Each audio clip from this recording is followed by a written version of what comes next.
प्रश्न, जो बच्चे अब भी बाप का मददगार बनते हैं उनके लिए कौन सी गारंटी है? जो अब मददगार बनेंगे उनके लिए, बाकियों के लिए नहीं। जो बाबा के यज्ञ में इस समय मददगार बनते हैं उनके लिए कौन सी गारंटी है? उत्तर, श्रीमत पर राजधानी स्थापन करने में मददगार बनने वाले बच्चों के लिए गारंटी है कि उन्हें कभी काल नहीं खा सकता, उन्हें कभी काल नहीं खा सकता। कैसे नहीं खाएगा? मरेंगे तो सही, हम आत्मा अमर हैं। तो ये बाबा कैसे बहकाने वाली बातें करता है कि उनको काल नहीं खा सकता।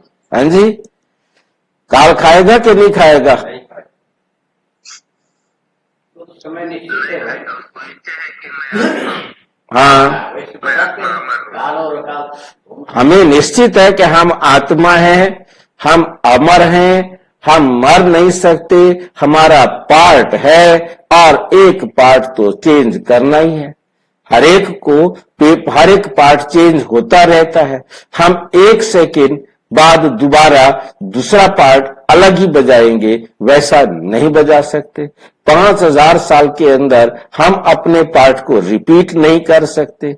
हमें मालूम है 5000 साल बाद जाकर हम रिपीट करेंगे, तो काल हमारा खा ही नहीं सकता। हम अनादि काल से चले आ रहे हैं, अनंत काल तक हम पार्ट बजाते रहेंगे। मौत तो उनकी होती है जो अपने को शरीर समझते हैं। शरीर का काल आता है, समय आता है, वो शरीर खत्म हो जाता है, फिर वो शरीर 5000 साल बाद बनता है। आत्मा में भी पार्ट, वही पार्ट फिर 5000 साल बाद चलता है। तो हमें समझ में आ गया है कि समय हर एक्ट एक्यूरेट हम आत्माएं बजाती रहती हैं, परमात्मा भी अपना पार्ट एक्यूरेट बजाता रहता है। जिसको समझ में आ गया उनका काल नहीं आता।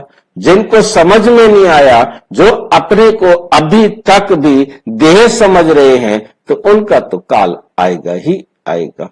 सतयुगी राजधानी में कभी अकाले मृत्यु नहीं हो सकती, कभी भी अकाले मृत्यु नहीं हो सकती। सतयुग में हर एक आत्मा अपने पार्ट को जानती नहीं कि ये मेरा पार्ट है। अभी कैसे शब्द आ गया इसमें? हाँ जी, अकाल मृत्यु होती नहीं होती। तो अभी तो अकाल के बारे में बात ही चल रही थी। देखिए, हमें अब समझ में आ गया कि हमारी अकाले मृत्यु कभी भी नहीं होती।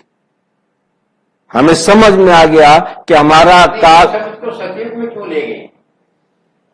ऐसा है, भक्ति मार्ग वाले मूर्ख बच्चे ये समझ बैठे हैं मेरे अकाले मृत्यु हो गई, मेरे बेटे की अकाले मृत्यु हो गई, मेरी पत्नी की अकाले मृत्यु हो गई, छोटी उम्र में चले गए। अब उनको नहीं मालूम, वो कहेंगे, परंतु जो ज्ञानी तो आत्मा बच्चे हैं वो कह सकते हैं।